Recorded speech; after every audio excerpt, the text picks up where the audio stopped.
Today is June 23rd, 2019. We are interviewing Lottie Schmersla in Woodbury, New York, in the United States of America. I'm the interviewer, and my name is Anne Bernard. Today is June 23rd, 2019. We are interviewing Lottie Schmersla in Woodbury, New York, in the United States of America. I'm the interviewer. My name is Anne Bernard, and the interview takes place in English.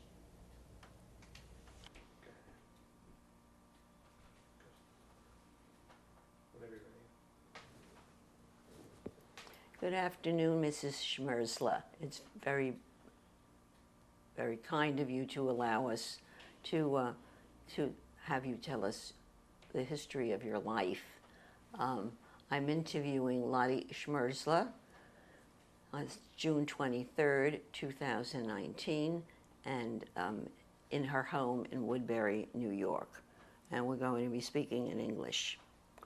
What is your first memory of yourself as a little girl in your home, and where was that home?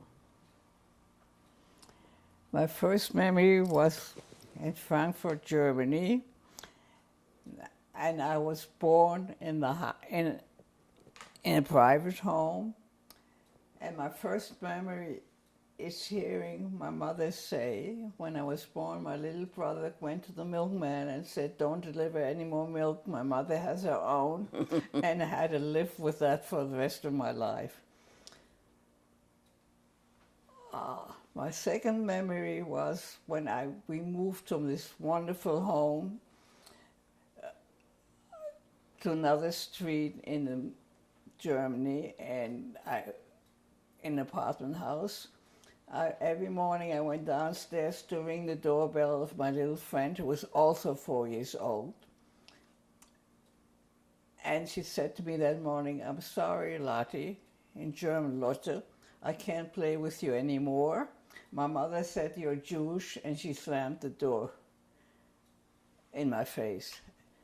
And that's my earliest memory of being Jewish. How did that make you feel? I guess I started to cry because my mother, Mutti in German, said to me, "There'll be other little girls." It made me feel very bad. Even though I was a little girl, I began to realize things would never be the same. Do you, the memories that you have of that incident, were there other memories before the Nazi issue came up in Frankfurt that didn't have anything to do with anti-Semitism? The only thing yes, many, but I do remember again, there was 1932 was an election in Germany, and we lived across the street where we voted, and my parents took me along to vote, and while they voted, an SS man stood nearby and watched. You had to vote for Hitler. If you didn't, you were done for. That my parents talked about all the time. So they did as they were told. Well, how did you get that impression that if you didn't vote for Hitler, you were in trouble? What was said? I heard my parents discuss everything. What do you mean by everything? Politics, and my father always insisted that nothing would really happen. He was a German first and a Jew second. And we stayed in this apartment for a number of years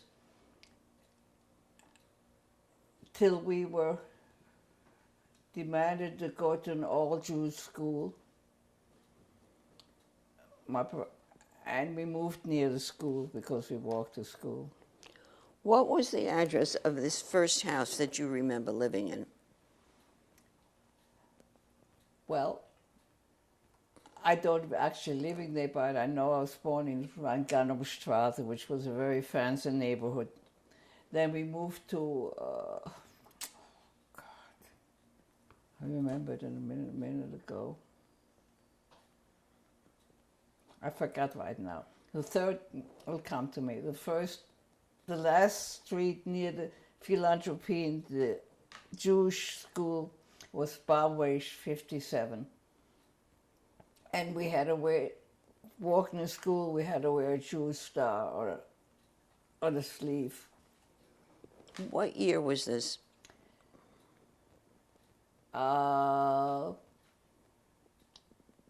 Early 38, 1938.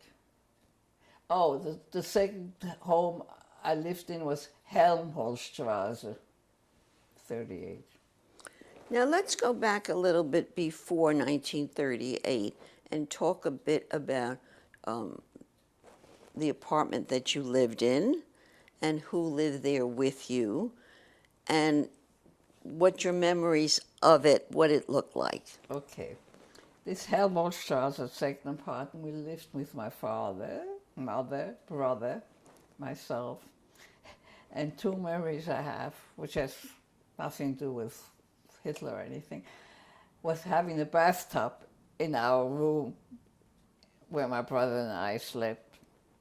And the second memory I had was my brother always had friends that came up and with chalks that drew like railroad tracks that had little cars, and I was very angry. He never included me with the boys, and I remember distinctly. And we liked going to school. School was very good, except, and another memory I have, in Germany, you had the same teacher through 5th grade, and I had a horrible teacher who punished us all the time. What did she do? She pulled us on the hair, she took our hands and hit us with a ruler, but we had to bear it for 5 years. But unfortunately, she was deported after a while afterwards. What kind of a school was it? It was a school where you went through 5th grade, and the intelligent people went on to like middle school, high school, and the dumber ones had to go to a BOCES school like. And I was supposed to go to BOCES because I wasn't at that time, I guess, not too smart. But then I had a brother who was very intelligent, and they took pity on me, and they said, Lali could go to Hochschule, which is high school, because she has a very intelligent brother. So I went, but unfortunately, we only went till I left Frankfurt. Before you left Frankfurt, describe for us the kind of religious services and the religious life that you lived with your parents. We lived near.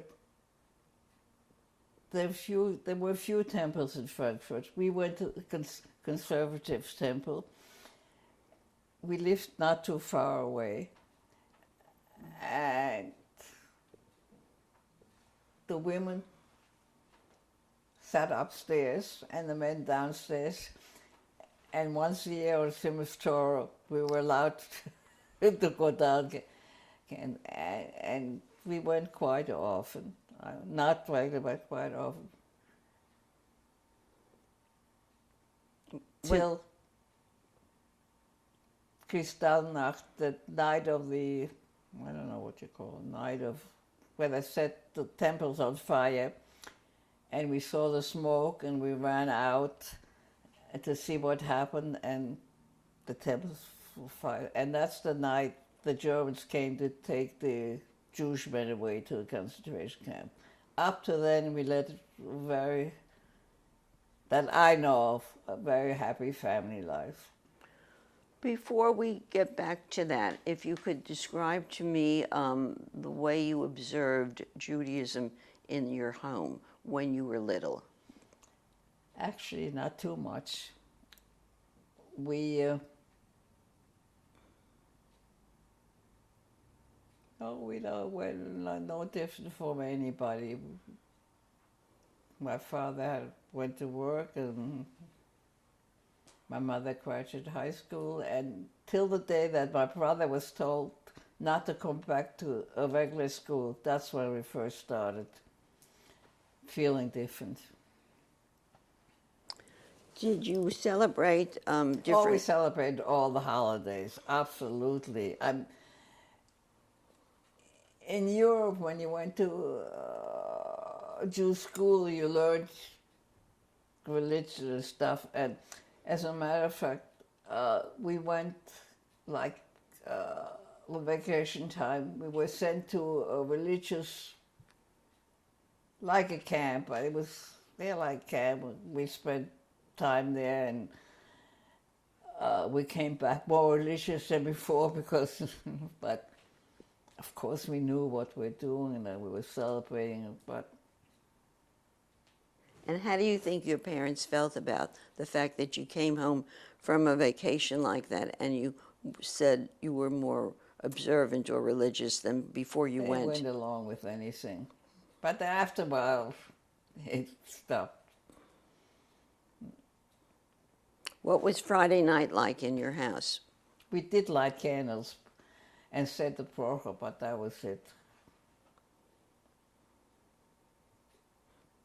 Do you remember some of your favorite foods that your mother prepared for you? It's a funny thing. Once I was in the States, we always had big Seders and I don't know, I remember anything of that. And I don't know why. I do not remember Seder. I do remember going to a temple, but I don't remember that. Tell me about what your father did for a living. Before Hitler days, he was a coffee taster. Him and his brother-in-law sent away, I don't know how, for coffee beans.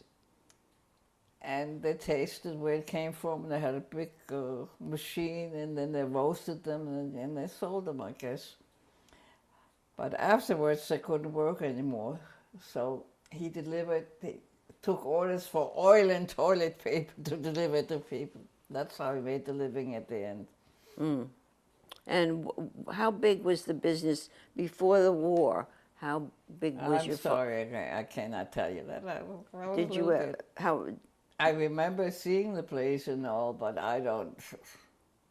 Kids don't think about those things, I don't think. Mm-hmm. And what kind of job, if at all, did your mother have? None. What was her role in the house when you were a little girl?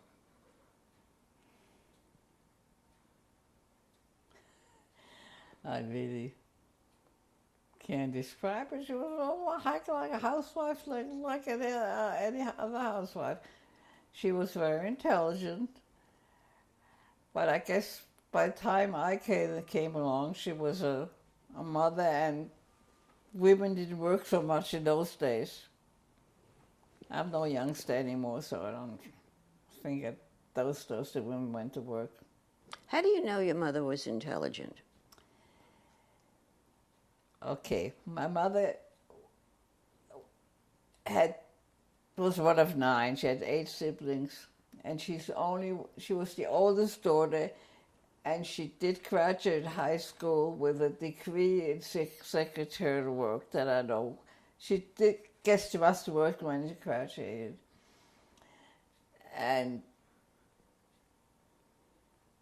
yes, I guess we got our intelligence from her, him, I don't know. So this is an interesting point. Well, she worked for a while in a grocery like owned by her brothers, and she was behind the cash register. And this guy walked by and said, "This is the woman I'm going to marry." She married that guy. And he supported her, I guess. Was that your father? Yeah. Mm-hmm. And how long was it from the minute he saw her in the store till the time he married her? This I cannot tell you. So, do you have any other indications of why you think she was so smart? Absolutely, but it's gone. When I'm older, I realized a lot of things, not at this age from the beginning. Smart enough to survive and come here to the States. What kind of books were in your house? I do not know. And was there music that was being played? Oh no, this is one thing. I am not musical because my parents said you're tone deaf because that they could not afford to buy a radio and make music in the house. So rather than my being jealous for other people, I figured if they don't fit, this was after. Figure that my hearing is some other place, not that I hear it all. So I really am tone deaf today. Because why? Because we had no music around the house all the time. That's their way of thinking. How do you feel about that? How do I feel about it now? I don't think I missed it because in those days you believe what you're told. And secondly, I always kept myself busy. I was a big reader and I went to clubs, even a small girl like that. So I don't resent it or anything. That's the way it is. What kind of clubs did you go to? Tell us about them. Well, one was younger, but this was already in the States. I belonged to a stamp club.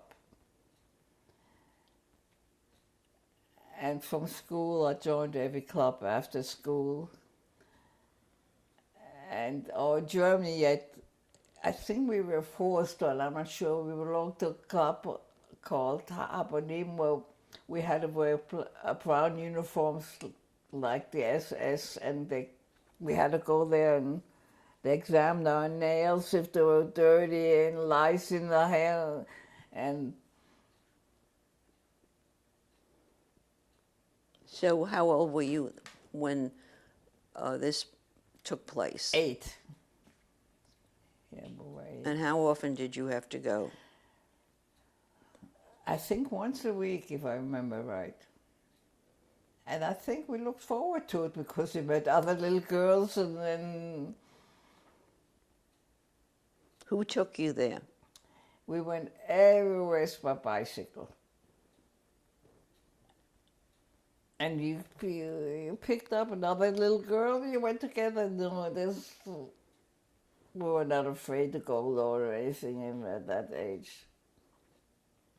As a matter of fact, when we first lived 2nd Street, I lived there, and it was about 45 minutes away from this Jewish school, and another little girl and I, we walked every day, 45 minutes here and 45 minutes back. And when you got home, what did you do? Eat, I guess. I don't know. We could no longer go out and play like before, so I guess I read, and then my mother was home, and then my brother came home, and we talked a lot. That's one thing we always did in our family. We talked a lot. About what? I guess what happened at school, what did you do? Tell me about Family. Tell me about some of your favorite foods when you were a little girl. Banana, that's all I remember. It's, in those days, maybe it's changed. It's not like here, you go to the supermarket and you buy this and that. You know, you like banana and bread. You get 2 bananas and we bought a pineapple. bought a grapefruit, and my mother peeled it, and everybody got a slice of grapefruit or a slice. It was altogether different. And then you ate your main meal usually at lunchtime, and at night you had a little piece of bread and butter and a piece of chocolate, or what, no meals or lux or whatever. How often did you feel hungry? Never. You get used, I mean, you don't think of other things. You had rice or potato, well, you're happy. I do remember I hated spinach, and my father put me in the corner because I wouldn't eat the spinach. And so you began to eat spinach after that. I don't know about that. Tell me about your playmates as a little girl. What we did, we played with dolls, I guess. I don't remember what we did. No, can't think of that. What about little playmates, the children in the building or in the neighborhood that you played with? Only that little one girl, and after that, you couldn't. From once I went to school, I guess we met sometimes after school. And as a matter of fact, today, 84 years later, I'm still friends with girls that sat in my classroom in Germany, the ones that are still alive. How did that come about? We kept in contact. I mean, after the... Okay, now it takes me a little while to think. We lived in Washington Heights in New York when we came, and it's a part of Manhattan where a lot of German Jews migrated to, and we became friends. But not too many are alive anymore, 4 exactly. So they were children from back in Frankfurt? We went to school together. In Frankfurt. And then when we came, you get to know each other when you live segregated like with them. And it looked like the Italians speak still Italians or whatever when they come, and so they found each other. So tell me about your brother and your relationship to him. I tell you about my brother. And again, as a child, you don't realize anything. I accepted everything. Now, I'm not ashamed to tell you, when I think back, I should have had a psychiatrist. Because, and it's throughout Europe like that, especially mothers, the sons are everything. Everything. Like, I never had a name in Germany. I was Ernie's sister, because he is brilliant and was brilliant, and he took care of me after a while. And but when I wanted to go to college, again in the United States, my mother said, girls don't go to college. But he went to Princeton and Columbia and blah, blah, blah, and I had to go to night school. But was accepted, never thought about why is it till later on in life that I thought about it. So what are you thinking about? What I'm thinking about now, I'm happy for him. I don't see him because he lives in Israel anymore much. He can't travel anymore and I can't travel. He thinks I'm still 4 years old. It's true. But he is brilliant, was brilliant.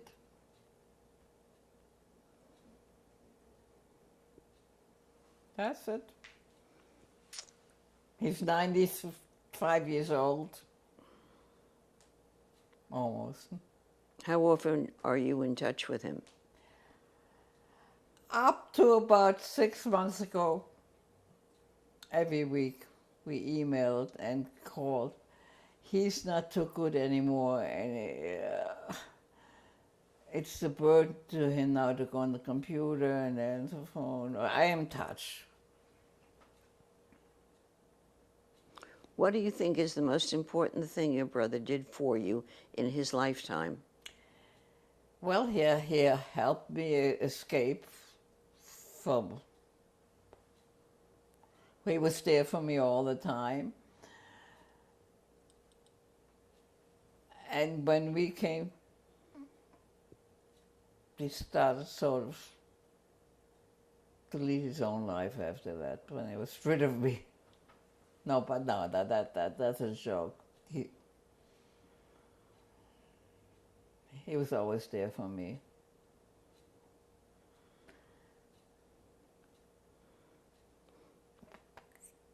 Can I tell an incident? Let's go away. When I gave birth to my first child, he did come to my parents from Israel.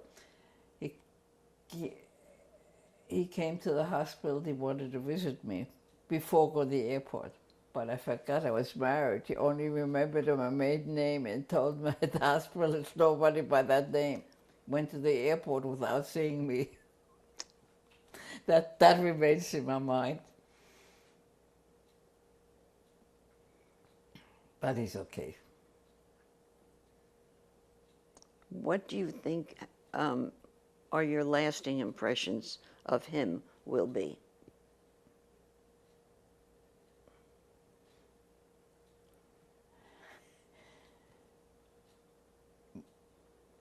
He was very good to my parents, even though he moved to Israel like 55 years ago. He came every couple of months to see them.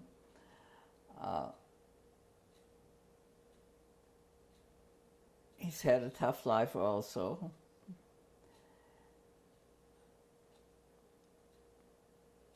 He made a life for himself there. Not too much interested in my family, because he's got problems of his own, I guess.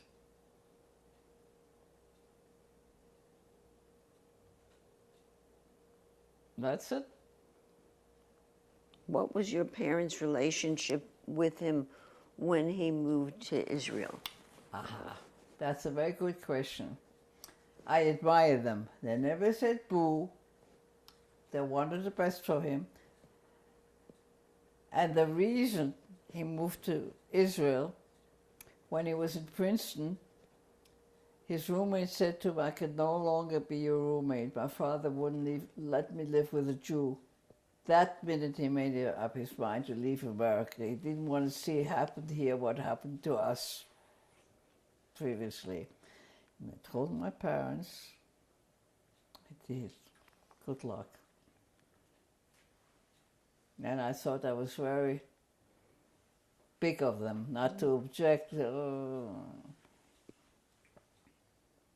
How often did they visit him in Israel? They went to visit him.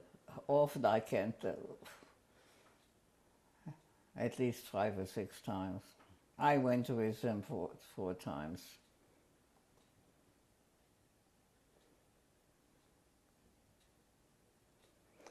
Life.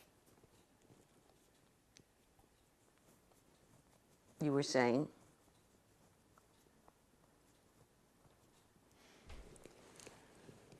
What was the first inkling that you had that something was going to be changing in your life from being a little girl going to school and having playmates and having a very peaceful life? What sense did you have? Okay, this is a good question, because I will tell you, as children you have no sense. You do what you're faced with at that particular moment. You don't think, am I going to do this, am I going to play with... These are the facts. At least I've thought that way. I couldn't play anymore, so I play by yourself. No, so what was the first inkling? That's What What changed in your daily life?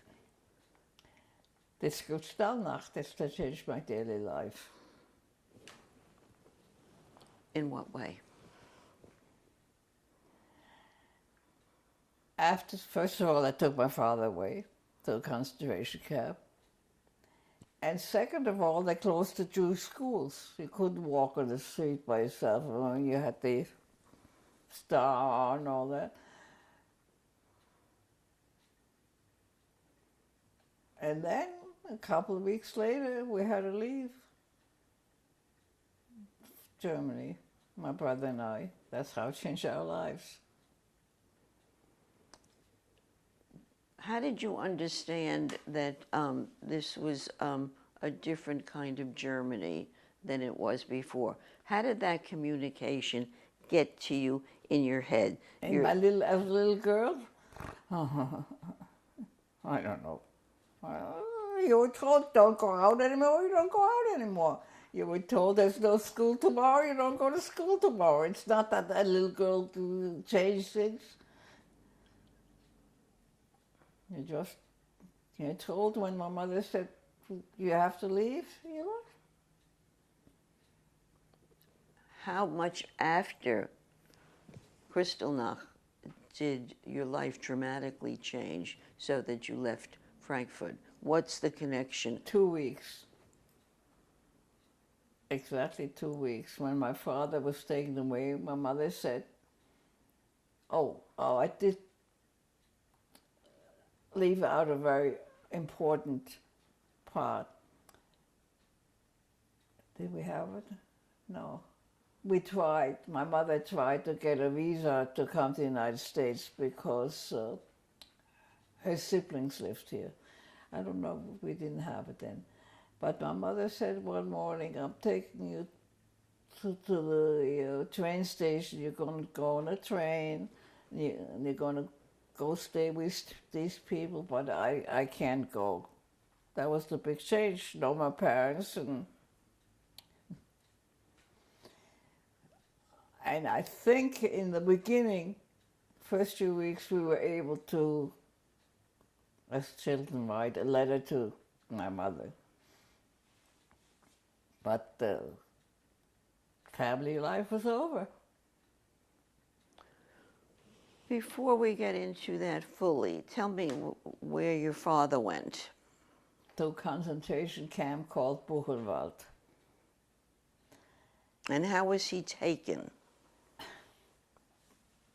I was saying we were at the synagogue, the snails going up, but my mother was home, I guess. The SS pushed in the door, and here they were, come with me. And did I mention that already? He went to a place called Buchenwald. But we were lucky in the realm of things. During the First World War, my father was in the army, and he was heavily wounded in a few places. And because of that, one of the guards at the concentration camp, which hardly ever happened, but he was a good guy, helped him escape. And I think he was only there about 3 months, and from there, he somehow escaped to Holland while my mother was still in Frankfurt. She was a very good mother because she had the guts to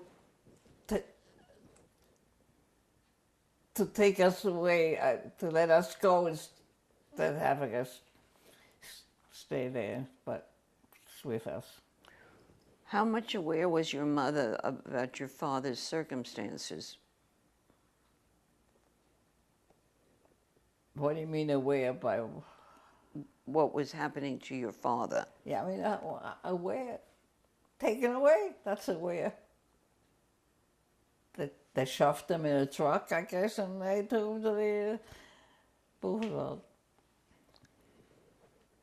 And how was he transported to Holland?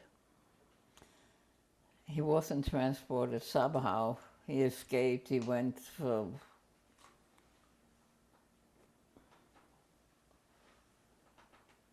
snuck across the border or whatever.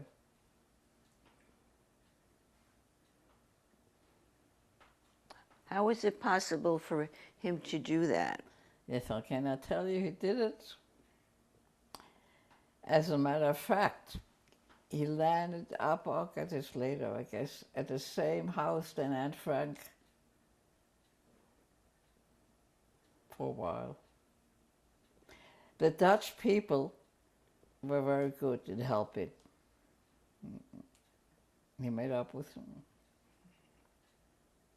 How did you find out what had happened to him and how he got to Holland and where he was living? How did that come about?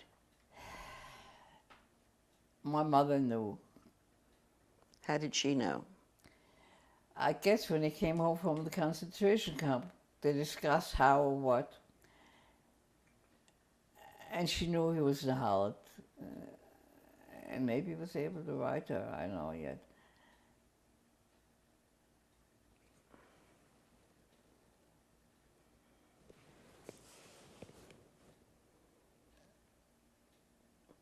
As a matter of fact, let me see.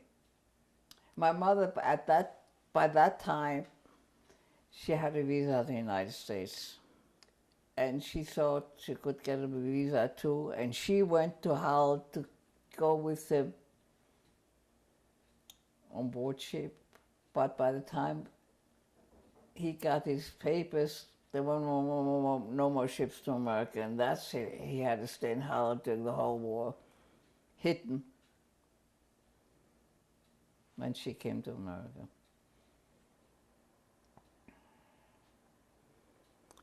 Do you think it was the resistance that your mother was involved in? No, nothing like that. It couldn't be. There was no such thing in Germany. Jews couldn't resist. She resisted, you were at the concentration camp the next day. I don't like to deviate, but sitting here in this chair, I think the people in the United States at the time had no idea what was going on, and if they did, they'd help.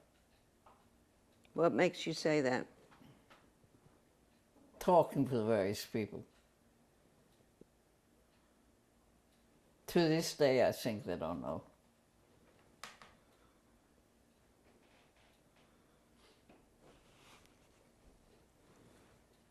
We'll pick up in a few minutes. Tell me about. Is he speaking here? Is this okay? The bar. Tell me about why and how you left Frankfurt. Okay. As I mentioned before, after we Kristallnacht, my mother, who is now alone, didn't think it was right for us to stay in Germany, not knowing what was happening. So she heard that the Jewish orphanage in Frankfurt was sending a group of children to France. So she decided in the morning to wake us up. I don't think we took a suitcase with us.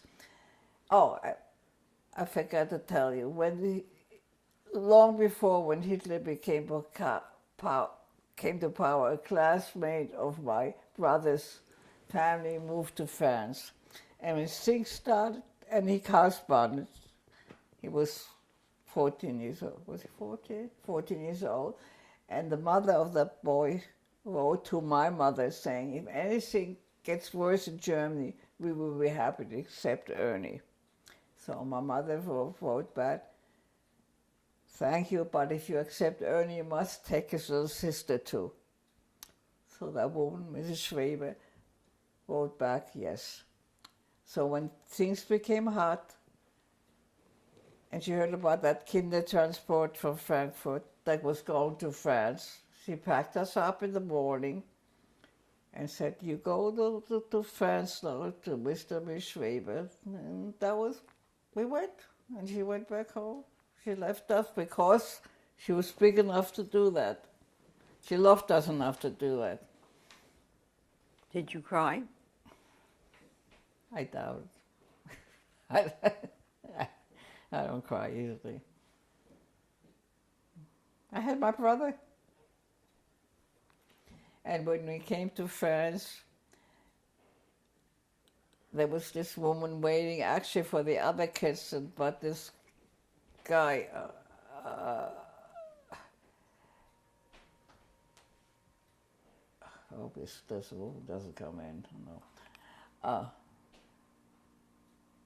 Arranged for us to talk to this Mrs. or whatever, and she took care of the first 9. I don't. What was her name? Was that Mrs. Entree, I think. Very kind, very pretty, and she worked for the, if I would have looked long enough, I didn't, Jewish organization in a town called Strasbourg in Alsace-Lorraine. And we slept in the house the first night, I think. And the next night we went to this other little town where this family lived in Alsace-Lorraine. This family had one son, the one that originally was in school. I never knew the people. I don't know if my brother ever met the parents of the son, but that's how it happened we landed there. And in this town called Tann, no Jews lived there. And I'd like you to tell the incident now. When I arrived in town, I had to go to school, but there was no Jews, no school, public school, only for boys, and the school for girls was a parochial school. But the nuns were kind enough when this Swiss Weber took me. She said, in France they called me Charlotte instead of Ladi.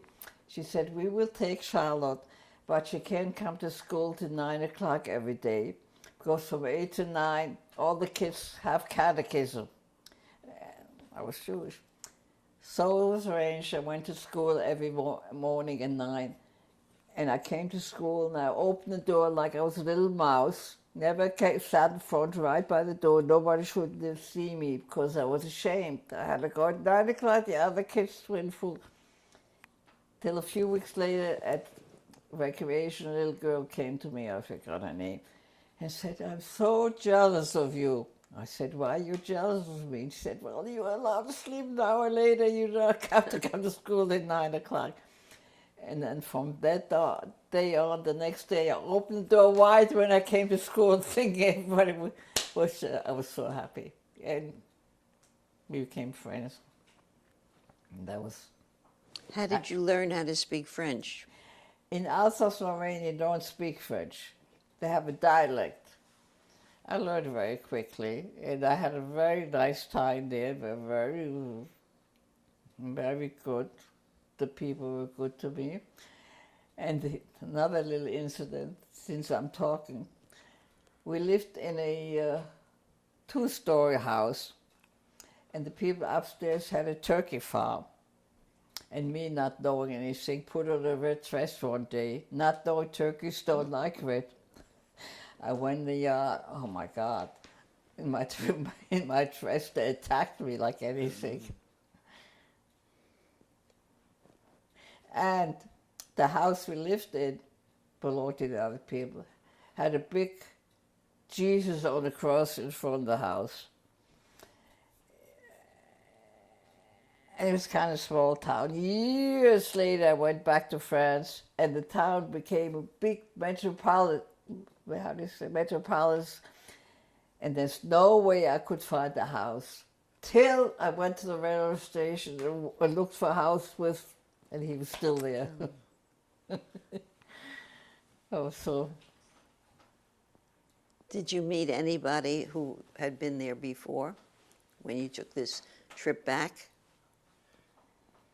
Any former neighbors or people in the shops? I went to the house My husband was still walking, still we went together. No, they didn't remember anything. That's many years later. It was a nice town. The towns in France are very picturesque. Not like here, all small towns have the same main street with the same stores, you know. Yeah. It was very nice. Can you speak anything in that dialect today? No. And I even forgot my French. Where did you learn to speak French? In school. Which school? In France. Doesn't take long for a child. So describe to me the school that you went to once you landed in Thann, right outside, wasn't it? Thann, T-H-A. And that's in Alsace-Lorraine. Yes. I remember the nuns, and I do remember one thing. Every child, every girl, whether it's from a rich or poor family, could wear a dress underneath, the best jewels, but once he came to school, he had to wear a black uniform so that everybody would look alike and be accepted by everybody. Nobody knew who they really were. How smart were you there? I don't know. Did you find that you were successful in the school academically? Oh, yeah, I kept up. Oh, yeah. I loved school through all my whole life. Mm-hmm. What do you like about school?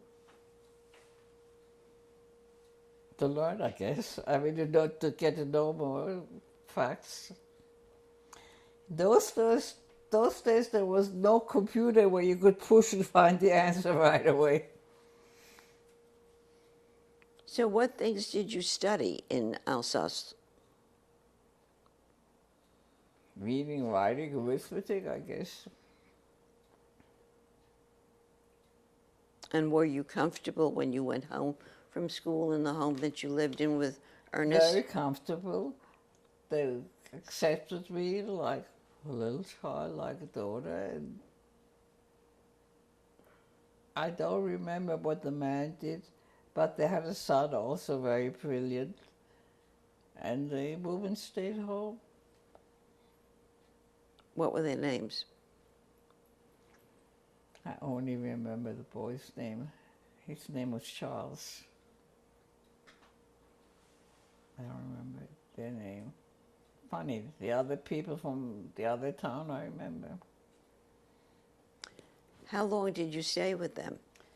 I stayed 9 months with them, but my brother, who I went to France with, got bored because so he contacted Andre from the Jewish organization in Strasbourg.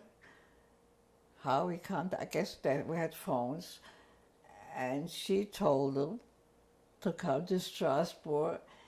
Oh, this is funny. And she put him up, it's called Pension, put him up with a little guy who ran a photography shop, and he took him up and taught him as an apprentice to become a photographer. And he's, by that time, was 14 years old, became a photographer in Thann. But then there was rumors that the Germans would annex Alsace-Lorraine. We had to leave there. When was that? That was in late 38. Oh, no, that was in late 39, what am I talking about? Because 9 months, staying in Alsace for 9 months would take you into 1939. That's right. Yeah, I Right. made a mistake, 1939. And if you were happy there, that was a big change for you. I think it was an adventure. Another adventure, I don't know. So how did the adventure get going? I think, oh, Thann was near Strasbourg. In between was a bigger town where you changed train stations. I met my brother in this town called Mulhouse, and from there we took a train to Paris to Excuse me, meet the other people. What was the name of the town Where we changed trains? where you met your brother? Mulhouse. Mulhouse. Mulhouse. Can you spell that? Mulhlhouse. Mulhausen, actually, S-E-N. Thank you. So when you met your brother, what then took place? We boarded. I think we had to go back to Strasbourg for a train to Paris. And again, if I collect correctly, this Andre came and put us on the train to Paris because Ernie, my brother, contacted that Andre and he ate Friday night meals there.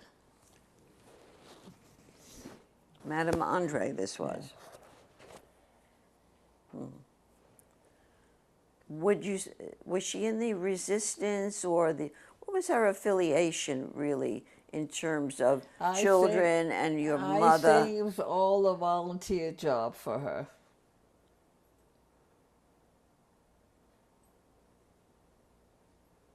But she didn't stay in Alsace-Lorraine much longer either after that. Things became very rough. Did she have children of her own? Not that I know of. I don't think so. She had a sister there too. I don't remember her name. So when you connected with Ernest, what was the next thing that you decided to do? We went to Paris to another family, and that family was a friend of my uncle's from Germany, and we had written to my uncle once saying that things in Alsace became very rough because the Germans were coming, and again that man, his name Mr. Ries, said he would. My uncle wrote him. He has a niece and nephew. We were welcome, so we notified him we were coming, just like that. And what was his name? Ries, Mr. Ries, Willie Ries. And he had a wife named Martha, and they had 4 sons. Very unruly sons I couldn't cope with. But they made nice for us. We came to in Paris we had to change to a very popular train station called Gare du Nord. A lot of people go there. And we took another train to this little town. And when we got to the town, we got off. We did have 1 suitcase, surprisingly. And who wasn't there? That Mr. Ries, whom we expected. So I guess we asked for directions, and we went to his house, and he was very welcome. Just could come to the train to meet us. And what was the circumstances? What did he have to offer you? Room and board. And, well, actually my brother had to offer him. He helped bring up those 4 boys, discipline and all that. And I went to school, and my brother got a little job running back and forth to Paris for a dentist with teeth or whatever. And we played together. And How come it was so easy for you coming from Alsace to go into a school in France? How did that all no come about? choice. What do you mean? You had to go to school.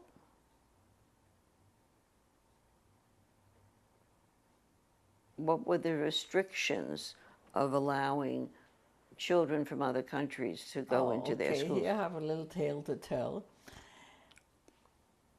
Eventually, in September 1939, war was declared between Poland and France. And I went to school, but I was a little German girl, so I had to register at the police station. I got a little card, and that's the only one. The whole school had to go every day. When war was declared, they issued gas masks to all the kids in school, and except me, because of German origin. They were fighting Germans, and all the kids ran home with the gas masks on. I went home as this, and then when we went home, we went in the basement, and when they signed the air raid was over, we went upstairs to see which houses were still standing.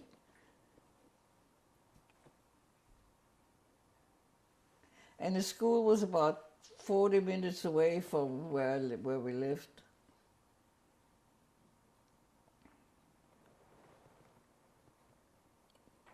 What kind of children were in the class with you? Do you remember? French kids? There were no foreigners. No? How awkward was that for you? Oh, I guess I must have felt strange. I didn't know French at the time, but I learned quickly. I learned a lot. Really. When I came to the States afterwards, I felt superior because he learned much more in Europe. How do you learn French so quickly? Good question. I don't know. The same way I learned English quickly.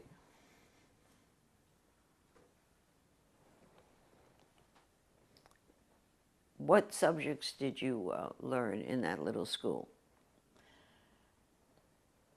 We had geography, I know we had, and we had French history, I know we had, and I must have.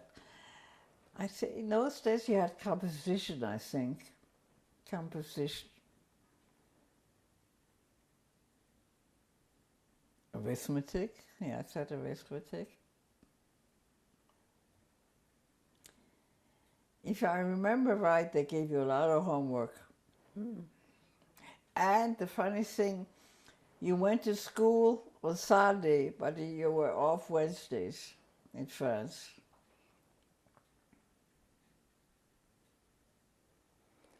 Why was it that your brother didn't want to go to school there? There was no option. He was 14 years old, he had to do something. The strange family wouldn't support him. Oh, and talk about a religion before. One funny thing, Now, he and I celebrated Jewish holidays on the wrong day because we had no idea exactly what it was. It came September. How did you do that? How did we do that? He said, we did have a prayer book. I think, now, I may be wrong, I did have my mother's prayer book for my wedding. She gave that to me when we left Germany. A little purple prayer book, and we looked it up, the prayers. Was there, in France, was there a compulsory quitting of school at a certain age? This I cannot tell you. I was too young for these things. No, because Ernest wasn't in 14? school. Yeah. Well, mostly in Europe you did go past 14.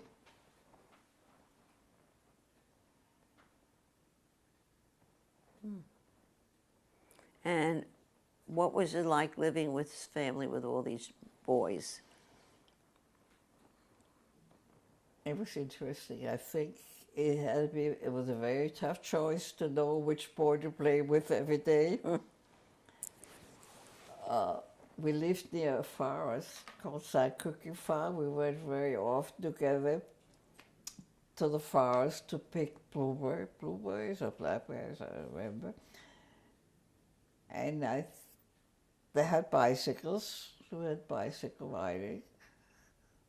We played a lot. It was nice, I guess, having all those boys, people to play with. Are you in touch with any of these boys today? Actually, yes.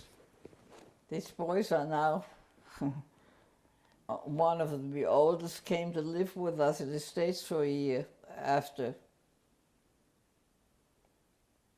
And Ernie's really in contact.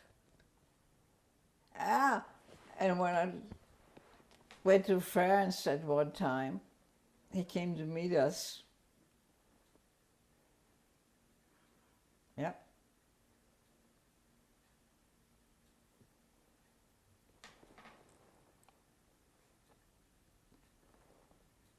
How do you feel about that?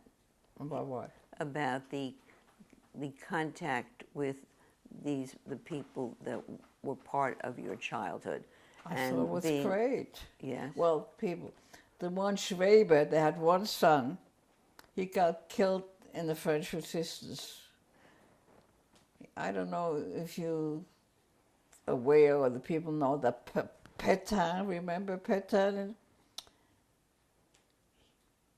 It was a resistance group against Pétain. He was killed there. And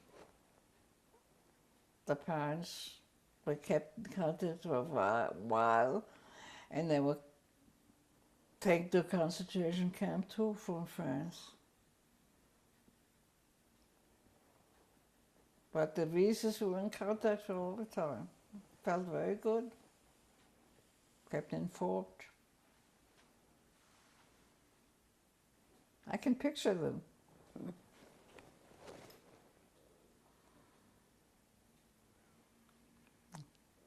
What happened next? After, was life peaceful for a while? Okay, what happened next? As we lived very nicely, but then rumor had it that the Germans were coming to Paris. And if I could remember correctly, what's today's date? What's it right? It was June 15th. The Germans goose-stepped into Paris. How do you know that? I remember it like today. Where were you? Coming to where was I? Well, anyhow, so Mrs. Fries, the father was also in the concentration camps, and the four children boys and Ernie and I decided to flee Paris.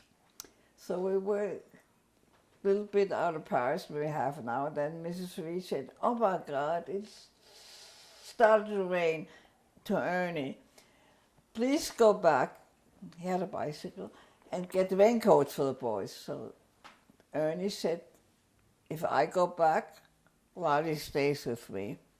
So Lottie and Ernie went back to get the raincoats, got the raincoats, and there were thousands of people on the streets leaving Paris. We didn't find them anymore. So we decided not to go the way they went. We lost them. So they went there also, I don't know whether. And we went another direction, and we bicycled for a couple of days, and the Germans came to Paris, but we were gone. And we decided to go south. We did have a visa, like I mentioned before. We wanted to go to Bordeaux. Bordeaux is a coastal city. So one day we discarded our bikes and we went on the train. The only trouble we found out afterwards, the train was a freight train carrying dynamite. But there were more people there. We were careful. We got on the train for a few days. We saw lots of people lying there on the floor. We ate, whenever the train stopped, we ate cherries from trees or whatever we could find. And then when people heard our German accent, we were Germans, they said, Ernie, I mean, must give them credit, said, no, we're not Germans, we're Alsatians. And they believed us. I think maybe that's the only time I might have been frightened.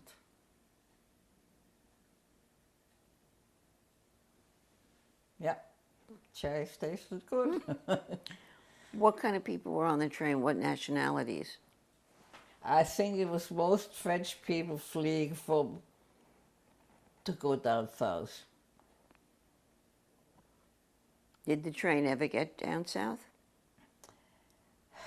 We got off because we wanted to go to Bordeaux to the American consulate.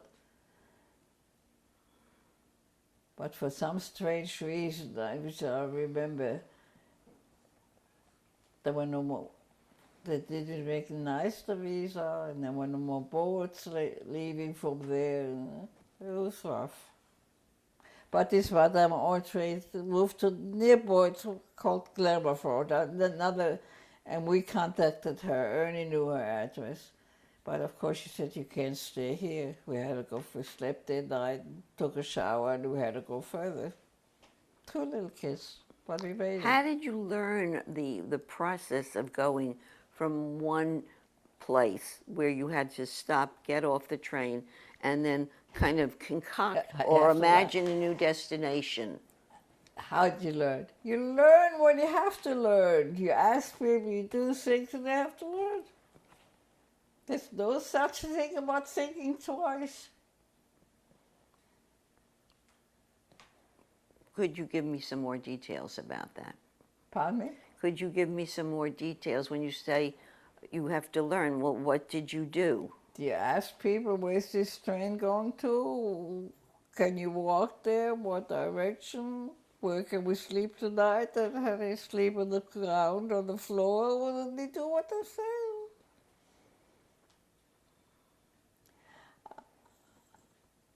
Where did you get the money to manage? Where did we get the money? Okay. Ernie had this job in the photographer, but she had a little money. You can put it on there, no problem.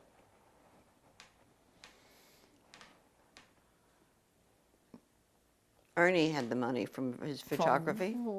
And maybe could be that Madame Audrey gave us some money.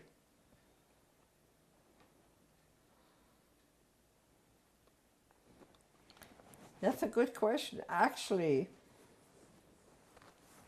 we didn't have much money because later on, I'm skipping a little bit, when we were in Spain, this is a children's mind. We were in a ocean town. I wanted a bathing suit to go swimming. And Ernie said, we have no money for that.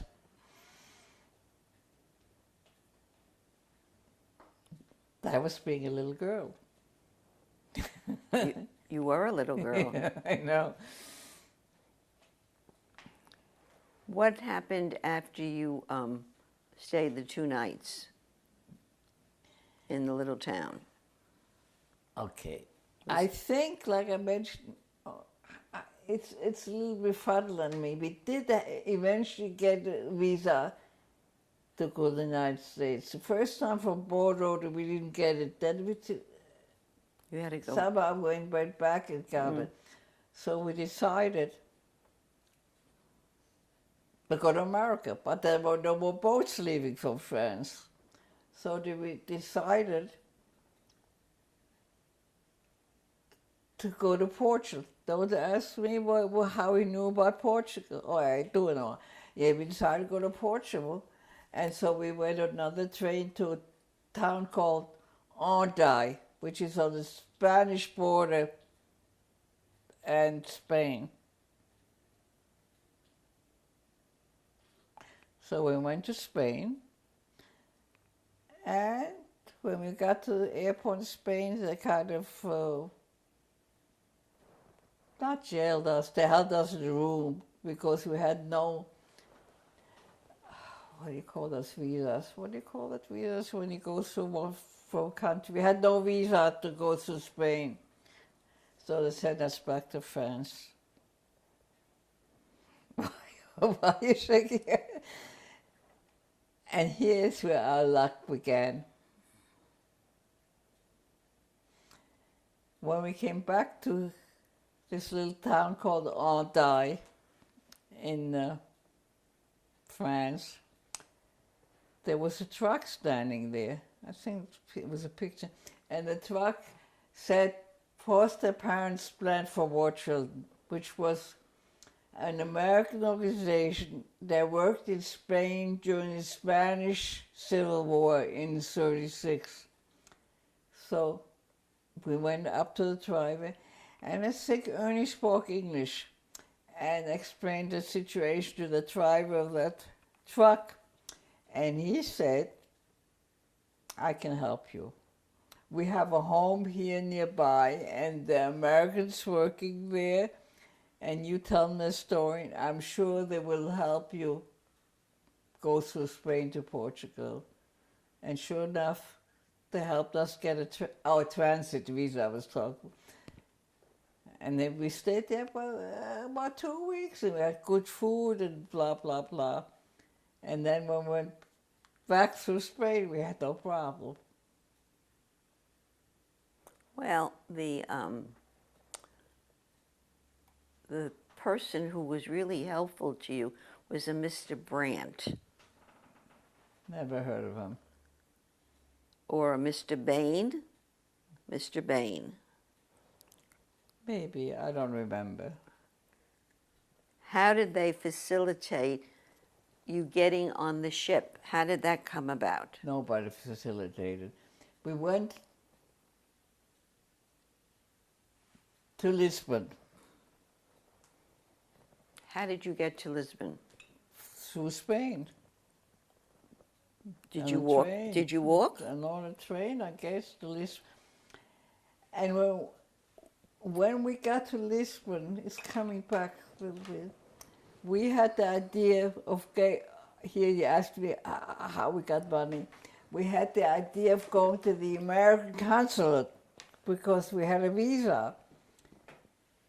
And I think whoever was there, he gave us a little bit of money.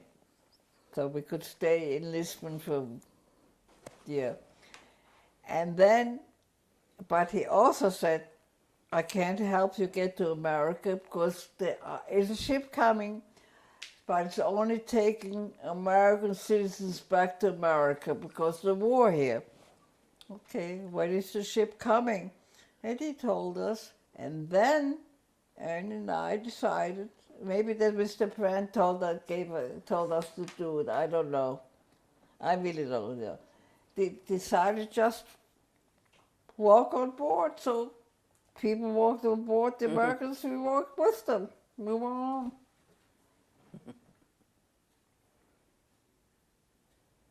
Would you say that Ernest was a very courageous person, or he just felt confident that it will all come out right?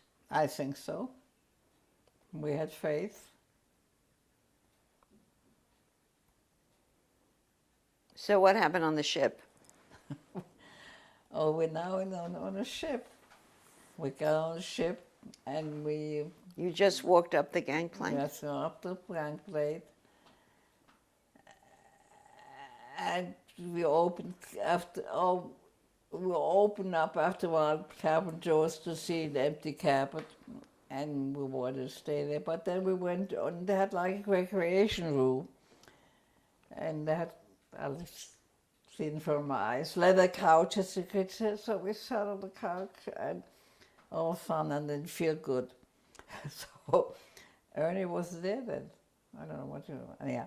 And I started to throw up. So finally Ernie came and I said, you know, I gotta sleep someplace, blah, blah, blah. And maybe it was the following day. And then he went to the ship's captain or person and he told me a story that we're there illegally. And he had pity on us. But in the meanwhile, we saw a little boat come near our big boat. And we thought they came to get us, but it wasn't so. And he gave us a cabin for the rest of the time. And I had never eaten ham in my whole life. But somebody came and said, what would you like to eat? And I said I would like to eat cold cuts. And they brought me cold cuts, which was ham, which I didn't know, of course. And I ate it. And I think it took about 7 days on the SS Manhattan. But just before we came to New York Harbor, they locked us up because they didn't want us to see the Statue of Liberty. So we didn't see the Statue of Liberty. Why do you think that was? Because we were stowaways.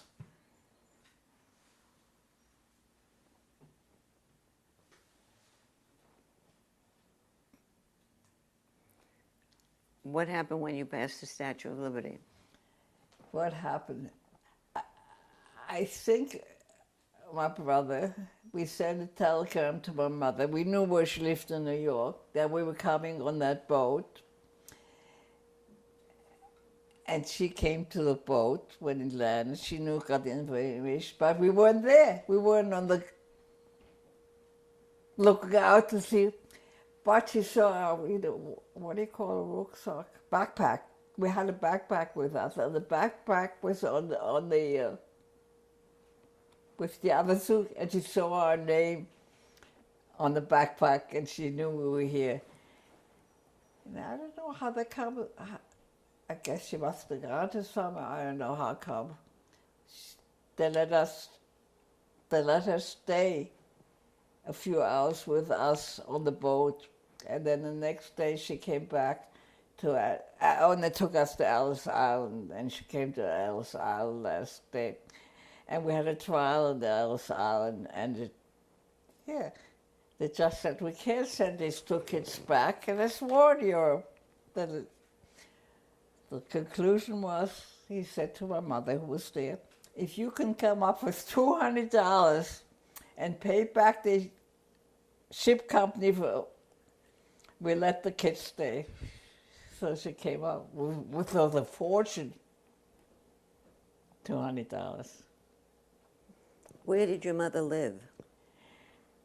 At that time, she lived with one of the sisters. Where? In New York. What kind of a job did she have? Okay. She worked with one of her brothers who had a factory for $10 a week.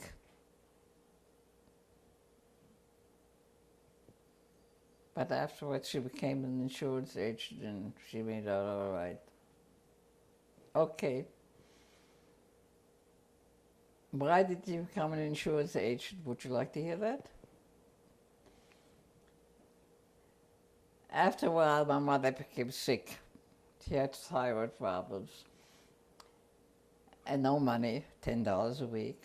But she lived in Washington Heights, where all the Germans lived, and somebody told her, buy an insurance. If you ever become sick, that will pay for your hospitalization. So my mother became sick, and she had this insurance policy. And when she got better, she said, I'm going to become an insurance agent so I can help other German Jewish people if they're sick. And that's how she became a very, very successful woman. Let's stop here for a minute. Yeah, I'm going ahead. And we'll pick up in a minute. Thank you.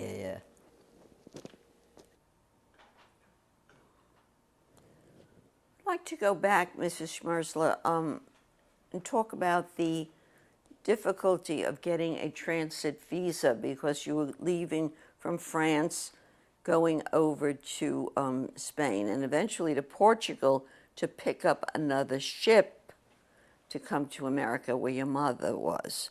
So, what did you have to do, you and Ernest, as two small children, to go through the mechanics of getting a visa?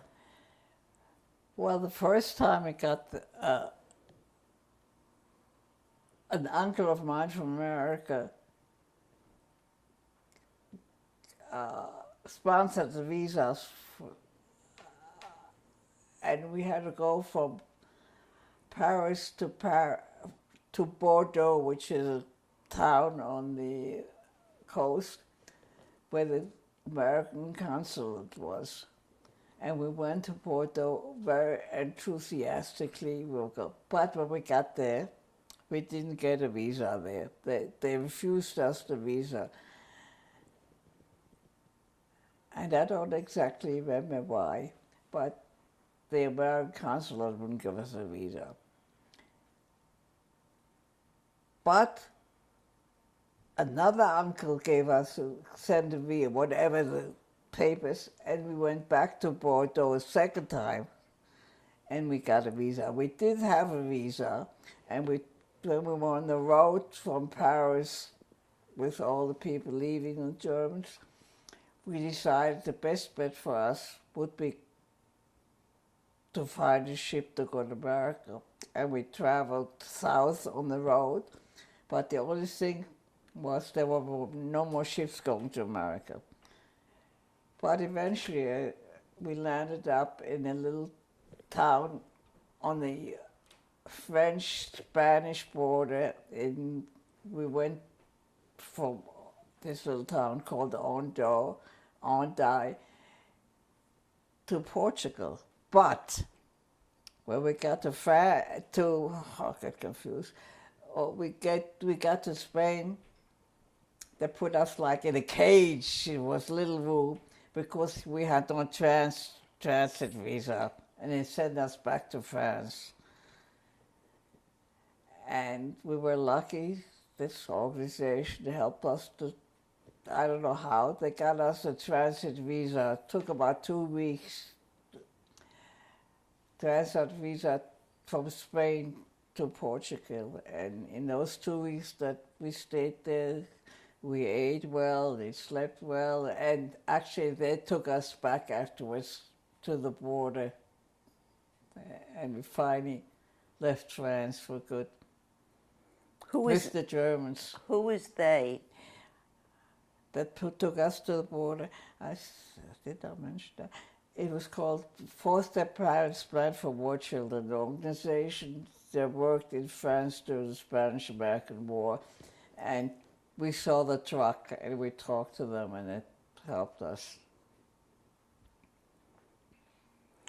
There were a lot of soldiers going through back and forth between these countries. Would you say that they were helpful to you too? I With would their say trucks? no. Did they give you any rides in their trucks?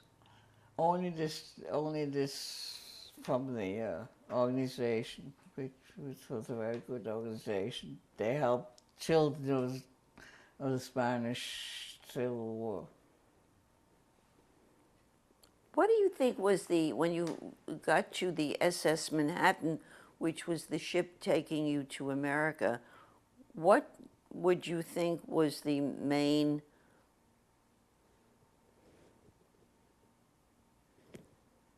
situation that kept you from not being thrown off the ship? War? The war in Europe. No, why they didn't throw you specifically off the ship, because you really weren't passengers.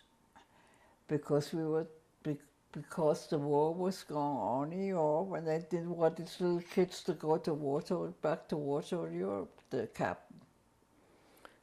So the captain was the person that... the purse or whatever it's Right, called, yeah.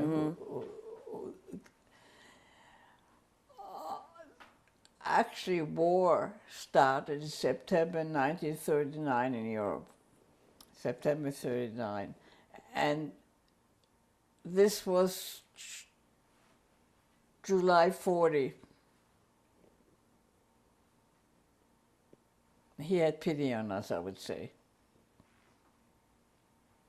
Were there many children on the ship with you? I don't know. I really don't know. And do you remember the name of the purser or of the captain? I don't know. 60. Besides ham, what was the first thing that you had never eaten before that you had on the ship? This I cannot tell you either. The reason I remember ham because I always ate kosher cold cuts and they tried to help me. I guess they wanted to help my hunger or whatever. What happened when you arrived and stayed with your mother? Could you describe the circumstances of who lived in the apartment with her and you, and what was happening to your father at the same time? Okay, let me begin with my father. My father never got out of Europe. He didn't come to the States till 1946. I hadn't seen him for 8 years, and my mother 7, 8 years. It was like he never left. I was 18 years old by then, but we got along fabulously. We had a real family life. But of course, he never really went to work. My mother has supported us. Before he came, my mother rented an apartment in Washington Heights where some of her family lived, and we had each other. And I actually had a lot of friends there. I went to high school up there. And What was the high school? George Washington High School. I liked going to school. And how long were you there for? Oh, I went to 4 years to that high school. So what were the years that you went there?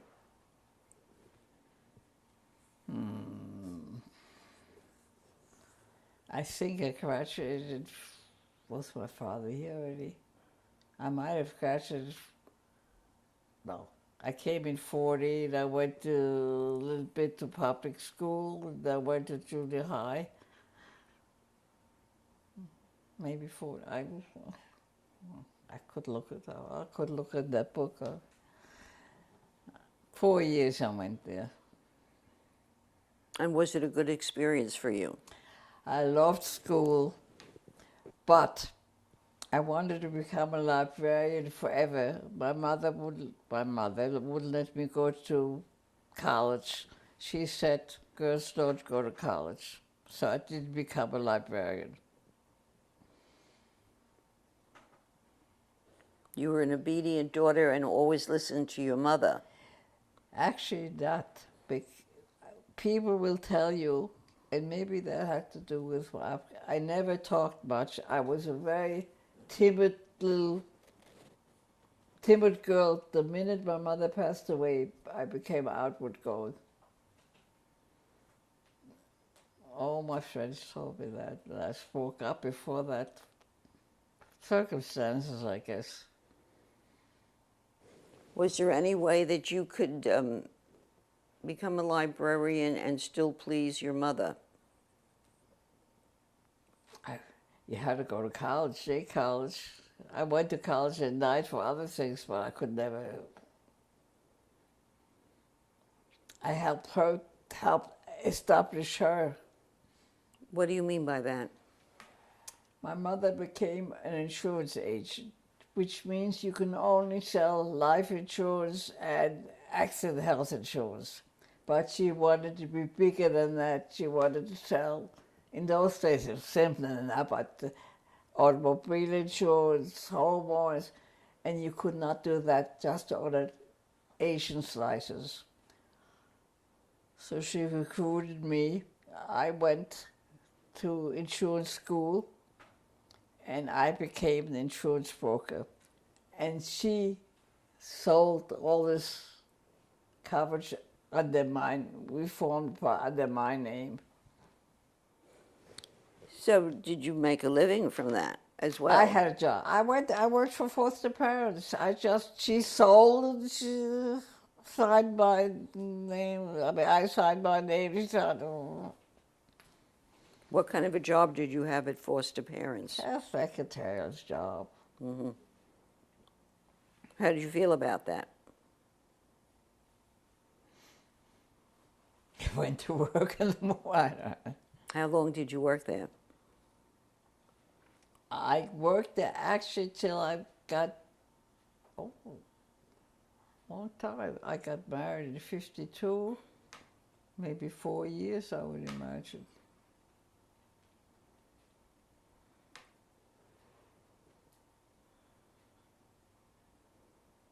I liked it. Where did you live when you Washington Heights. when you were married? Oh no, I lived in Brooklyn. When did you get married? I got married in 52. And in 54, we bought a bakery. My husband was a baker in Long Island. You bought a Bakery. And who was going to be the baker? My husband was a baker. Oh, what kind of a baker was he? He was a good baker, but unfortunately, he became a quadriplegic after a while, so we had to sell the bakery. What happened to him? He had an operation that paralyzed him. How long were you married? My daughter, 13 years. How long were you married in your whole marriage? Oh, God. I'll tell you in a minute. He passed away in 98 and got married in 52. Oh, there goes my son. I gave him the key to the clubhouse. Oh. How many years were you married? From 52 to 98 is 48 years. So how did the family support itself? You mean when he was a quad? I collected Social Security. Must have been very difficult. I guess so. Who took care of your husband? Me?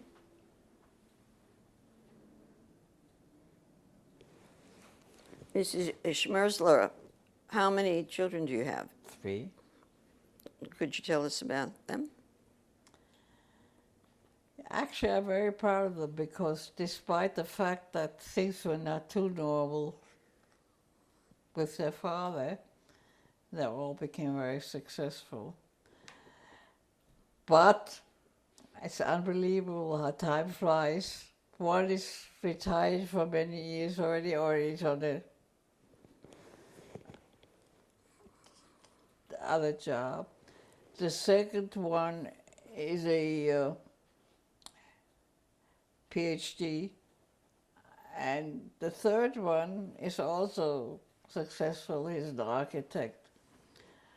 So I'm happy they made a go of things. How many grandchildren do you have? 3. What are their ages? The oldest, I think, is 28.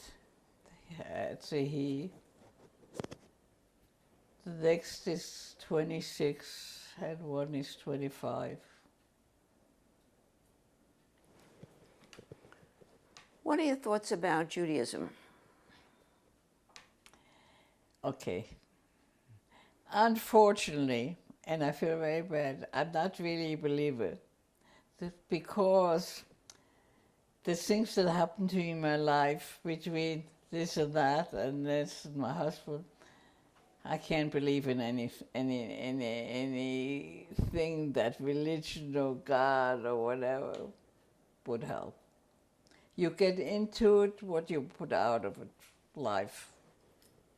I mean, you get out of it what you put into it, I think, but I might be wrong.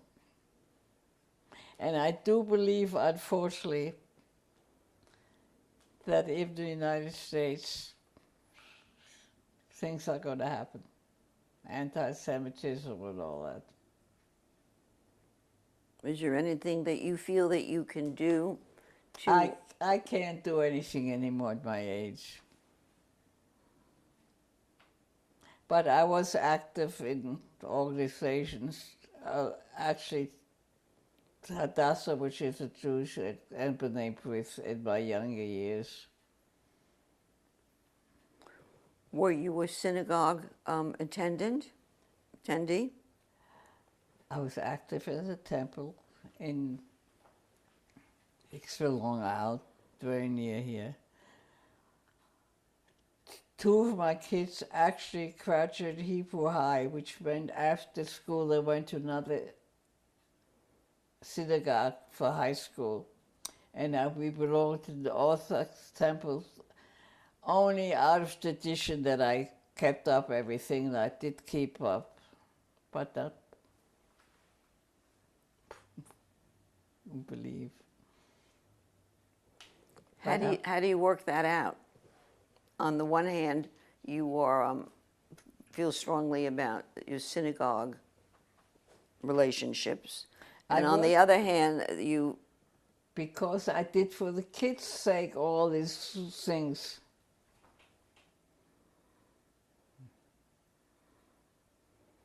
Once they're out of the house, they can do what they wanted to do. What do you do now that they're out of your house? Nothing. No, I don't. We keep all the holidays. I mean, I can't go any... Up to my problems, I went to the temple and all that. But again, for their sake, you know. But What would be your advice to young people today? What would be advice? About religion and Judaism?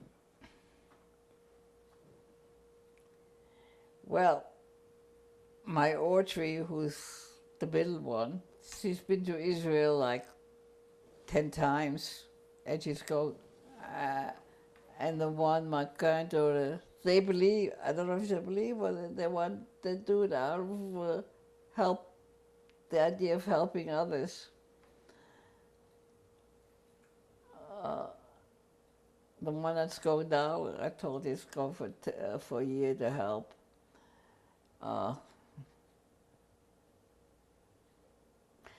Actually, my grandson, the one that works on the ship, they all have very good backgrounds. A ship, my grandson works on a ship as an entertainer, whatever. And this ship's held the American line. They hire rabbis for the holidays. The rabbi didn't show up on Passover. So the ship captain said to Spencer, "You're Jewish. We don't have anybody for Seder." So of course Spencer contacted Seder, and he said about 50 people came, and a lot of them non-Jews. And he did very well. But they all have backgrounds, and let them be the way they want to be. One thing I'm proud of myself is how the kids grew up under the circumstances happening here and there and everywhere. Well, I or want, one of my son-in-laws is Orthodox, Orthodox, Orthodox. It's hard to get used to. is there anything that you would like to add to what we've already covered today? Well, I hope you enjoyed my story, and I want to tell the world I'm happy to be where I'm at in America. I enjoyed every minute, even though sometimes it's kind of hard. I'm happy. I will never forget.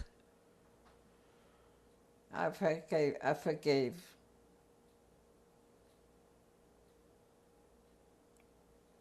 Why? Why did I forgive?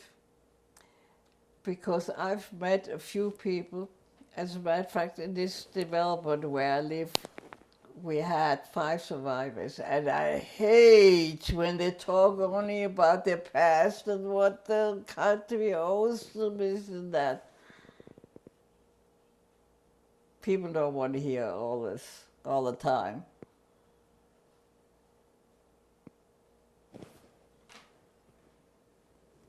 So you feel that you've done enough in your life to be very happy with at this point? I think if I had to live my life over, I wouldn't change much.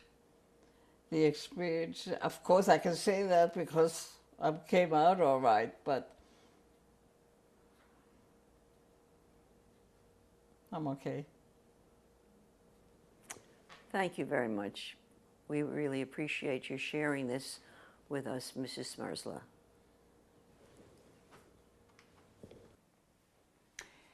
Here's my family in Germany in 1986. On the far left is my brother Ernie. Then comes my mother Julia, my father Leopold, and the little girl in the corner is me, Lottie. Taken in Frankfurt, 1936. Okay. We went to a school called Philanthropien in Frankfurt, Germany. It was a school for all Jewish children. And here's the first photo taken in the kindergarten. And lo and behold, I was still friendly with some of these children.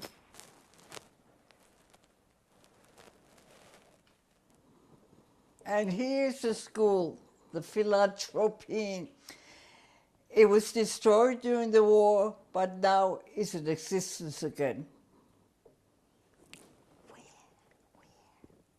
Where? I went to see it a few years ago.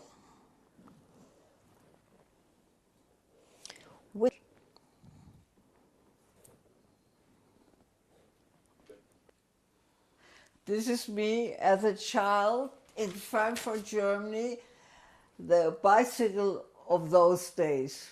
I must have been maybe 3 years old.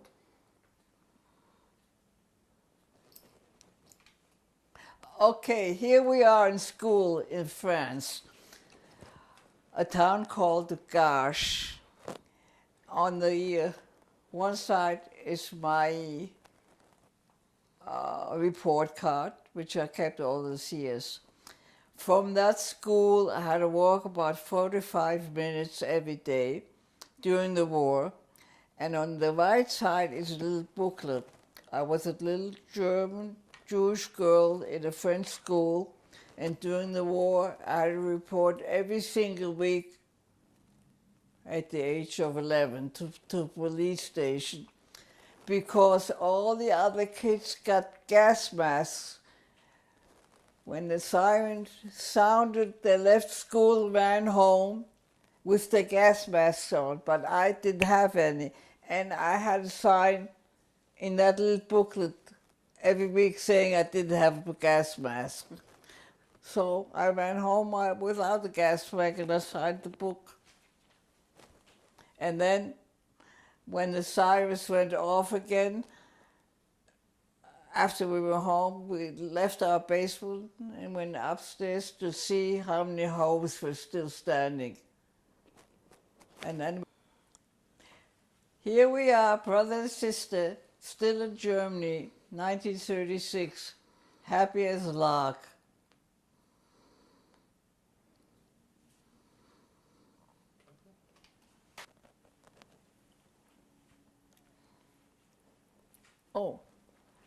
Oh, here I am in the United States enjoying myself.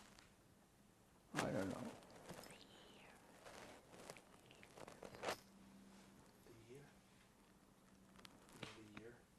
What year?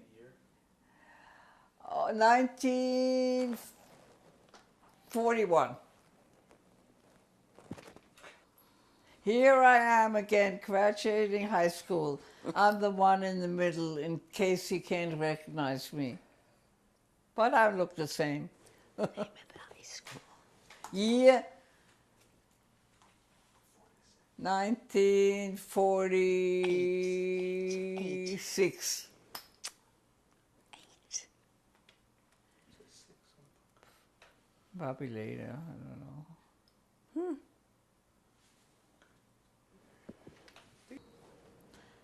Hello, I'm all grown up at my engagement to my husband Julius in 1951. 1951. In New York. In New York City, in Greenwich Village.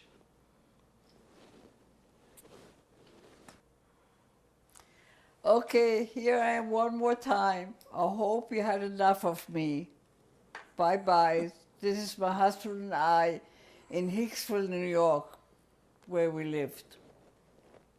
1995.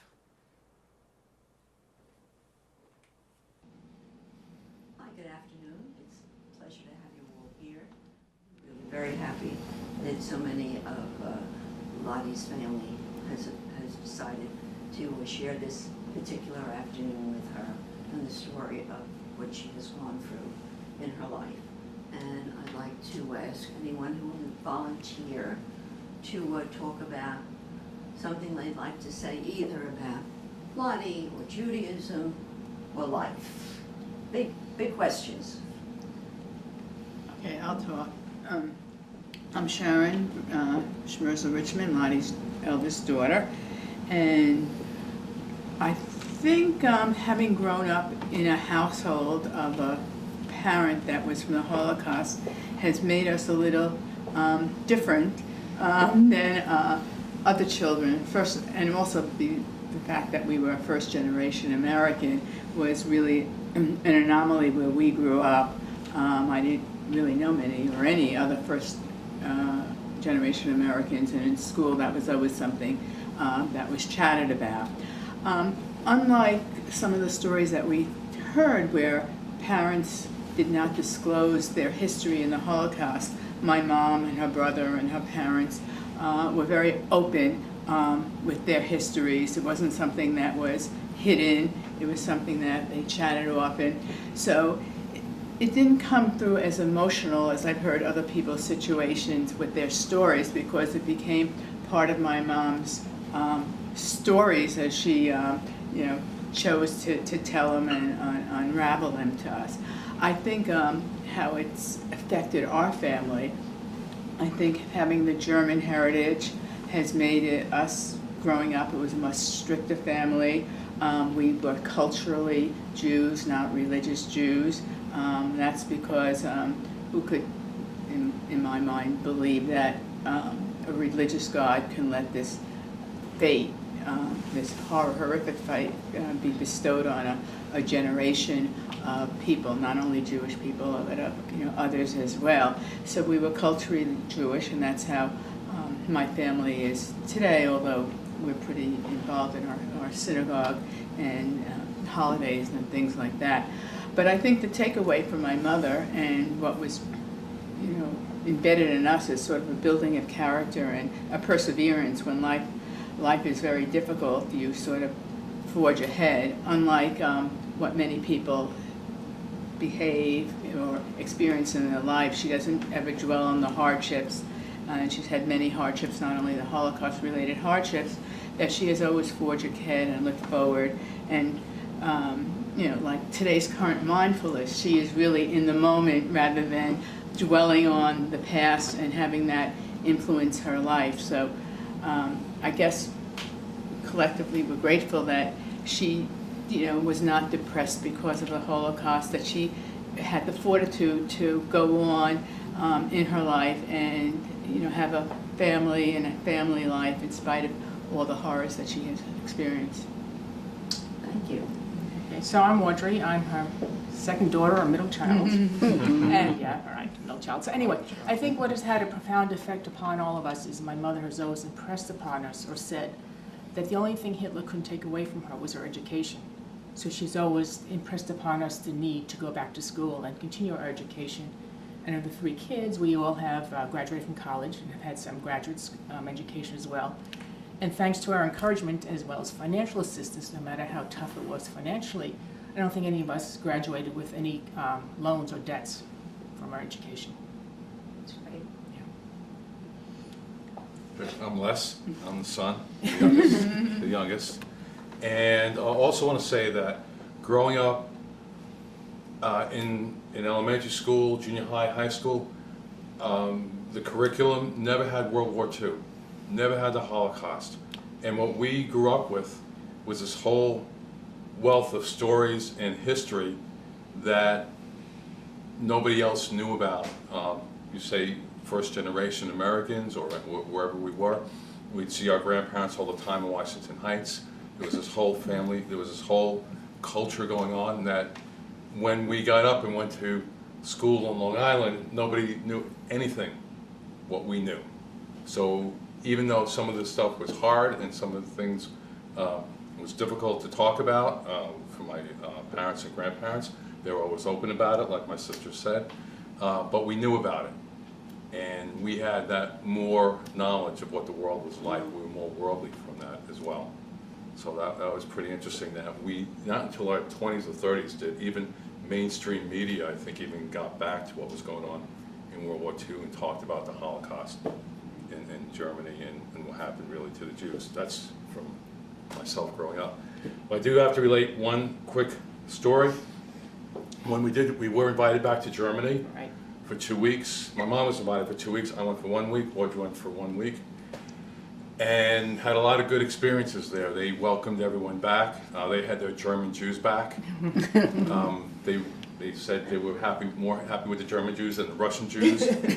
And we went in Frankfurt, we went to the German museum, the German Jewish Museum. And first of all, everyone on the bus, and the bus driver, he had some German blood, Jewish blood in him, and everyone who we talked to, they had some Jewish blood in them. Like they were Cherokee Indians, like we were the Cherokees coming back. And so everybody went, oh yeah, my grandfather, my great-grandfather, my great-grandmother, they were Jewish. We went to the Jewish Museum, and the people who ran it were non-Jews, but they were very interested and they were very dedicated to what they were doing, and they were talking about the school, the progressive school that my mother attended, as just stuff that they learned and what they talked about. Not knowing that they had a whole audience of children who were 10 and 11 years old, attended that school. And when these people were talking about that school, all these 70-something women were going, no way, that's not how it was. It wasn't that progressive. The teacher used to hit us on the hands with knuckles, on knuckles with the ruler. And The teacher they couldn't stand, and when they opened up the book, they found that she died in Auschwitz, was it, or something? Yeah, Adler. Yeah, Adler. Yeah. Frau Adler. Frau Adler. Yeah. so it was interesting that the people who gave the tour and the docents there, and they actually had the real people, and it was, I don't know if it was the first time, but they really got a lesson from the people who actually lived it and talked to them. So that was also pretty interesting in the education, not only again, my mother educating us, but also educating other people on what happened.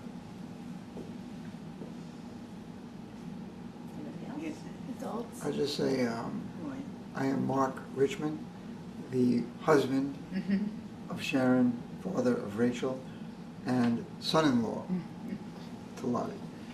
And since I came into the family, my impression is that Lottie has always been extremely, the word Sharon used, perseverance, that she seems to be able to get through everything.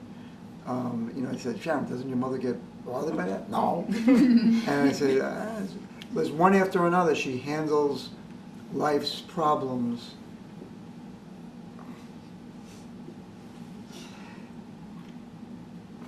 Anyways, she handles life's problems extremely well, and she had some very difficult problems in her life. And she just goes through everything, and like Sharon said, forges ahead. And all of the children of Lottie do have that same trait, that they, you know, problems come to them, they deal with it, and they don't dwell on it. You know, Sharon says, enough, you know, let's move on. So that was a great quality of perseverance in life, is like so important. And also her personality of being so punctual, you know, on time. And everybody in the family seems to be like that, you know, except me. Also, another thing is she's very aware of what's going on in the world. Like, she knows the Mets, the Nets. I mean, I'm talking about detailed things about sports, for example. And I was getting to the world. The world, you know, you talk about the election coming up. She knows everything is breaking news. She has it. So she's been very aware of everything. And she's provided herself as a great role model to everyone in the family. So in a way, it's almost not good that she went through that, but it gave her strength, which she probably had anyway, but it gave her strength and showed everybody in the family, this is the way you do it. And when, you know, as a great role model, grandmother, and so that's my impressions. Thank you very much. How about a grandchild? Oh man, I'm so Mark made me emotional. It's okay. My name's Dana. I'm her granddaughter, and I guess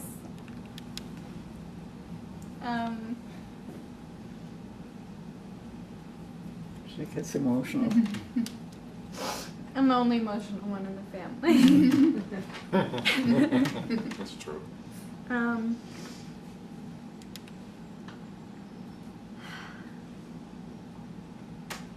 I guess ever since I was a little kid, I was taught about the Holocaust, and from a very young age,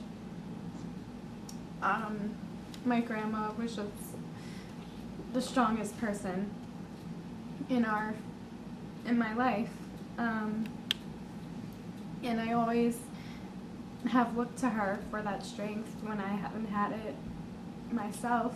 And even now, she's kind of that simple for me, and might not know it, but gets me through a lot of things in my life. And she's also very strict. And when I was a little kid, she would tell my parents, give me 1 week with them, and they would be sorted out.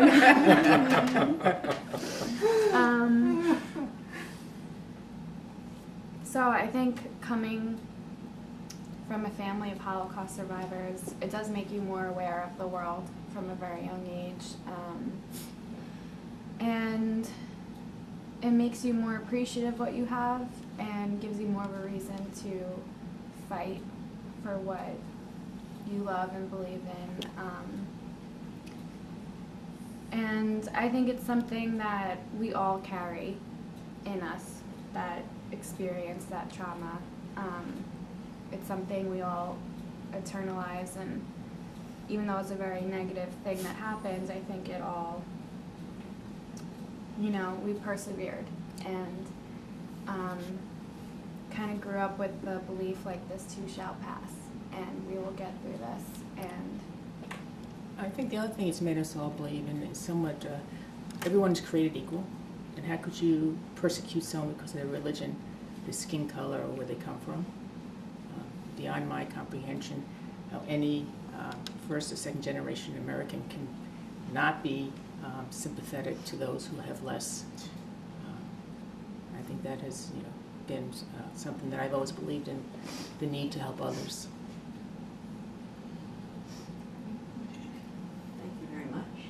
It's been a great pleasure to be here for me today, and I think for Dave as well. And be here for the Shola Foundation. Thank you very much. Thank you.